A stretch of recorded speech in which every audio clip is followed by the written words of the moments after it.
बहू के साथ सास को बड़े संयम से रहना चाहिए।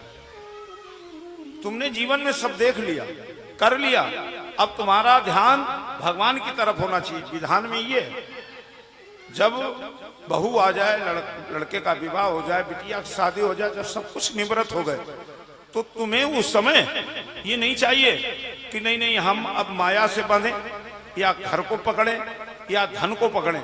वहां पे ये सब छोड़ दो और छोड़ करके केवल भगवान की भक्ति करो, जो मिल जाए खा लो, चुपचाप रहो, आनंद आएगा जीवन। अच्छा, पेड़ों से भी शिक्षा है, वृक्षों से शिक्षा है। आप कभी देख लेना, आम है, आम इधर तो खूब होते हैं। आम जब तक कच्चा रहता है तो डाल को इतने मजबूत पकड़ के रखता है कि आंधी आए, हवा चले, जल्दी गिरता नहीं है। बोलो गिरता है? नहीं गिरता। अच्छा, वही जब आम पीला पड़ जाता है तब क्या होता है? डाली को अपने आप हवा चले या ना चले, अपने आप डाली छोड़ देता है, नीचे गिर जाता है। और एक बात देखना, जिनके जिनके खेतों में वृक्ष लगे, आम लगे, तो ऐसे जाए चाहे ना जाए, लेकिन जब आम आ जाते तो जरूर जाते और जा करके जो गिरे पके पके उठा लाए। लड़के भी जाते, बुजुर्ग भी जाते। एक दिन क्या हुआ, बच्चे गए कि आम गिरे होंगे, ला उठा लाए। अब वो बच्चे गए तो देखा एक आम नहीं गिरा, एक आम नहीं गिरा। अब एक बच्चे ने कहा क्यों, आज पके आम नहीं, एको नहीं गिरे? बोले भैया नहीं गिरे तो क्या? बोले तो क्या पके आम नहीं है? बोले हैं क्यों नहीं, एक वो लगा, एक वो लगा, एक वो लगा। बोले जब पके लगे तो गिरे का है ना, उठाओ डेला, उठाओ डंडा। और उन बच्चों ने डेला डंडा उठा करके और निशाना लगा लगा के, डंडा चला चला के, डेला चला चला के, जितने पके थे सब गिरा लिए। ठीक है, जैसे आम कच्चा है डाली को पकड़ के रखता है, और पीला पड़ जाता है तो डाली को छोड़ देता, और नहीं अगर छोड़ता तो डंडे डेला मार के गिरा लिया जाता। ऐसे ही है, यही स्थिति जीवन की। जब तक हरे भरे रहना, मतलब बिटिया हो, लड़का हो, विवाह की हो गए, तब तक खूब चाबी पकड़ के रखना, जिम्मेदारी निभाना, कोई संकोच मत करना, खूब पकड़ना मजबूत। और जिस समय बिटिया की शादी हो जाए, लड़के की शादी हो जाए, सब कुछ हो जाए, तो चाबी निकाल के पकड़ा देना, ये लो चाबी, तुम संभालो, घर चलाओ, अब हमारी जिम्मेदारी खत्म। और अगर वो चाबी फिर भी ना छोड़ी, कच्चे रहे तब तो पकड़े रहे, और पक गए और चाबी फिर भी ना छोड़ी, तो मालूम फिर क्या होगा, डेला डंडा मार के छोड़ाई जाएगी।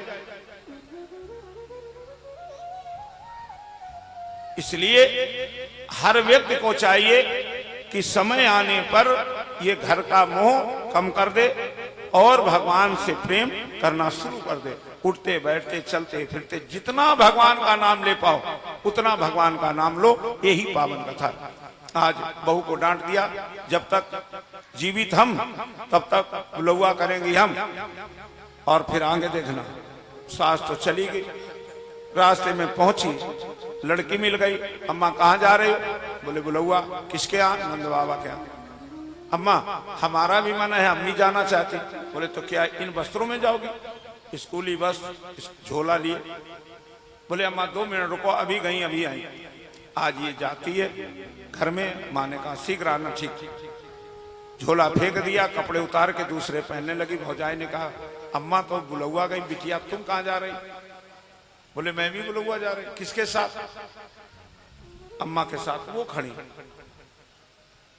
भौजाई ने कहा इतना ही अंतर है बहू और बिटिया में। हमने कहा तो डांट दिया घर में रहो। बिटिया ने कहा था वहां इंतजार कर रही। ये अगर पक्षपात रहेगा तो वो घर कभी अच्छा हो ही नहीं सकता। पक्षपात बिल्कुल नहीं होना चाहिए। बिटिया के समान बहू को मानो, तभी अच्छा घर चलेगा, नहीं तो अच्छा घर चल नहीं पाएगा, कलह जरूर हो जाएगी। आज इन्होंने कहा क्या करें, लाओ बिटिया को समझाएं। बोले बिटिया हमें भी लेती चलो। कहाँ? बुलौआ। क्यों?